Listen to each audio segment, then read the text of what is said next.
तो बच्चों अब हम आगे की कहानी पढ़ेंगे। जैसा कि हमने आपको बताया था कि यदि आप पत्र लिखते हैं तो आपको पिन कोड डालना पड़ता है। हर शहर का अलग अलग पिन कोड होता है।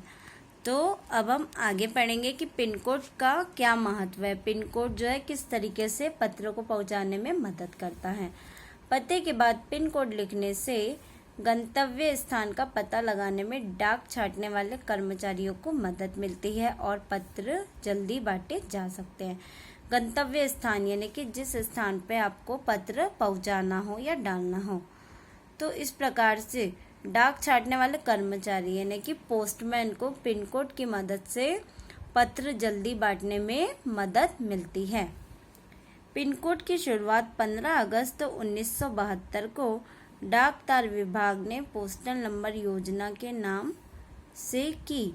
जाहिर है कि गांधी जी को मिले इस पत्र और उन्हें मिले किसी भी पत्र पर पिन कोड का इस्तेमाल नहीं किया गया था।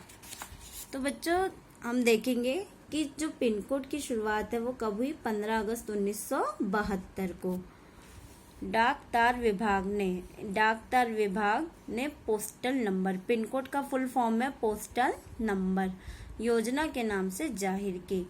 अब हमने पहले पढ़ा था कि गांधी जी को एक पत्र लिखा गया था और उस पत्र में किसी भी तरीके का पिन कोड का इस्तेमाल नहीं किया गया था। फर्क सिर्फ पिन कोड का ही नहीं, समय के साथ डाक सेवाओं में निरंतर बदलाव और विकास होता रहा है।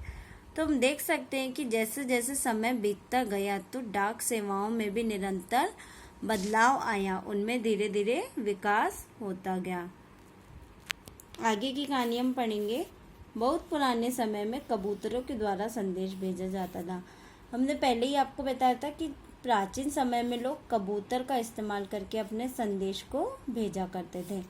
जब संदेशवाहक यानी दूत या प्रतिनिधि, जिसे आप कुरियर कह सकते हैं, संदेशवाहक कबूतरों की बात हो रही है तो उन इंसानों की बात कैसे ना हो जो ऐसे समय में डाक पहुंचाने का काम करते रहे जब संचार और परिवहन के साधन बेहद सीमित थे। तो अब यहाँ पे लेखक बता रहे हैं कि पहले के समय में लोग कबूतरों का इस्तेमाल करते थे अपनी बातों को दूसरों तक पहुंचाने के लिए।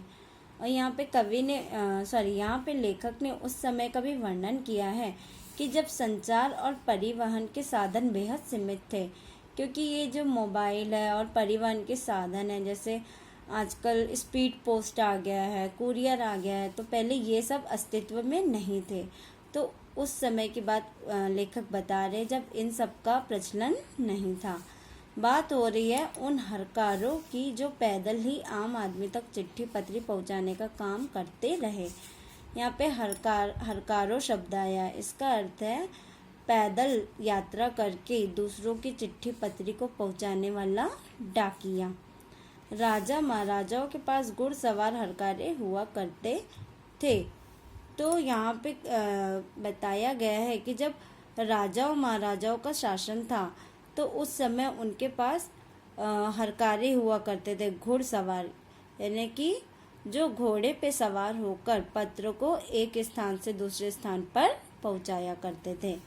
हरकारों को न सिर्फ हर तरह की जगहों पर पहुंचना होता था बल्कि डाक की रक्षा भी करनी होती थी। और उनका काम सिर्फ पत्र बांटना ही नहीं बल्कि उस पत्र की रक्षा करनी भी होती थी। डाकू, लुटेरों या जंगली जानवरों की चपेट में आने का डर हमेशा बना रहता था। तो इस प्रकार जो हरकारे रहते थे वो बहुत रिस्क से यानी बहुत ही खतरा मोलकर अपने कार्य को करते थे, क्योंकि रास्ते में उन्हें डाकू, लुटेरे, जंगली जानवरों इन सब का भी सामना करना पड़ता था और अपनी रक्षा भी और डाक की रक्षा भी करनी पड़ती थी।